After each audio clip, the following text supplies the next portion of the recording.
ഈ പരിപാടി ഇങ്ങനെ പോയി ശരിയാവില്ല. എനിക്കെന്നെ മക്കൾക്കൊരു മുട്ട പൊരിച്ചു കൊടുക്കാൻ പറ്റണില്ല. നിനക്കറിയാലോ, പ്രഭാകരേട്ടൻ മാസത്തിലൊരിക്കലോ 2 ആഴ്ച കൂടുമ്പോഴൊക്കെ ഇവിടെ വരണേ. അങ്ങേർക്ക് ഇഷ്ടമുള്ള വല്ല ചിക്കനോ മീനോ എന്തെങ്കിലും ഉണ്ടാക്കി കൊടുക്കണ്ടേ? പറയണോണ്ടൊന്നും വിചാരിക്കരുത്. ഇങ്ങനെയാണെങ്കിൽ നിന്റെ തമ്പ്രാട്ടി ഇവിടുന്ന് മാറുക നല്ലത്. അല്ലാതെ അവള് പറഞ്ഞ കേട്ട് ഞങ്ങളെ റെയിൽവേ ക്വാർട്ടേഴ്സിലേക്ക് കെട്ടിക്കല്ല വേണ്ടത്. നീ ഒന്ന് അടങ്ങു സുലു. വേറെ സാരി തരുന്ന കുട്ടിയല്ലേ, നമ്മുടെ രീതിയായിട്ട് പൊരുത്തപ്പെടാൻ കുറച്ച് സമയമൊക്കെ എടുക്കും. നീ കഴിക്കും.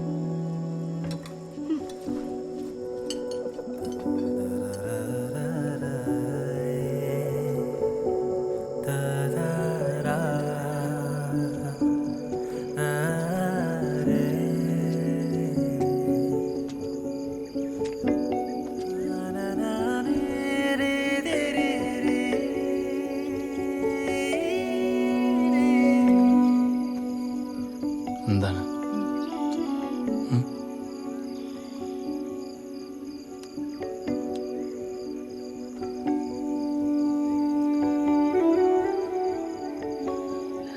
ഭാനുവിന് ഇഷ്ടമാണോ? എന്താ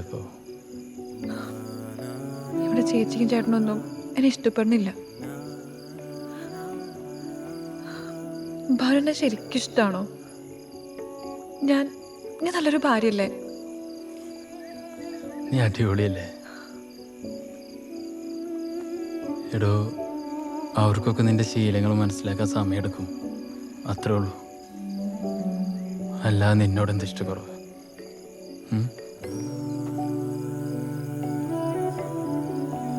സോറി.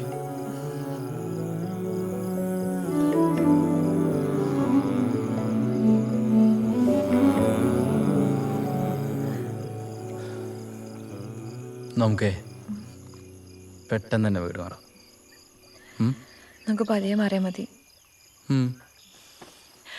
എനിക്കൊരു വള വാങ്ങിച്ചു തരുമോ? വളയോ? ആ, ഒരൊറ്റ വള.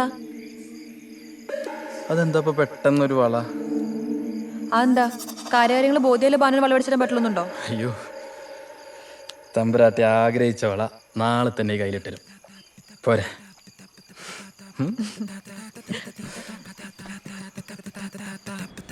മാഡത്തിന് ശരിക്കും എന്ത് വളയാ വേണ്ടത്? എടോ, ഈ ആന്റി കളക്ഷൻ, ഈ ട്രഡീഷണൽ. ഇതൊക്കെ ആന്റി കളക്ഷൻസ് ആണ് മാഡം. ഇതൊന്നും അല്ല. ഈ നല്ല വീതിയൊക്കെ ആയിട്ട് 2 സൈഡിലെ കൊത്തുപണികളും നല്ല പച്ചക്കല്ലൊക്കെ ആയിട്ട്.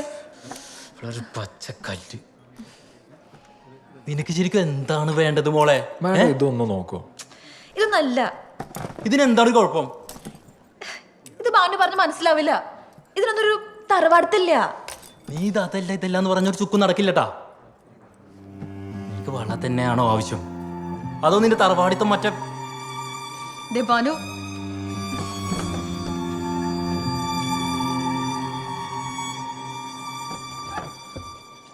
വിശു വിശു സോറി, ഞാനേ പെട്ടെന്ന്. കൈവിട് ബാനു, വിട്. എന്നെ കെട്ടിക്കൊണ്ടെന്ന വകയില് ബാനു വരെ ചെലവൊന്നും ഉണ്ടായില്ലല്ലോ? ഉണ്ടോ? വിശു, നീ ഇതെന്തൊക്കെയാണ് ഈ പറയണത്? അത് ബാനുവിന്റെ ഇമോഷൻ മനസ്സിലാവുന്നില്ലല്ലോ എന്ന് ഓർത്തിട്ട്. ഞാൻ അനുഭവിച്ച അപമാനം അത് ബാനുവിന്റെ അപമാനം തോന്നാത്തോണ്ട്.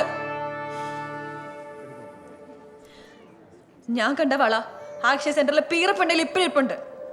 ബാൻ പച്ചാണെങ്കിൽ അവിടെ വരെ പോവാ. അതിന്റെ ഫോട്ടോയോ മോഡലോ എന്ത് വേണമെങ്കിലും എടുക്കാം. പക്ഷേ എനിക്കതുപോലത്തെ വള തന്നെ വേണം.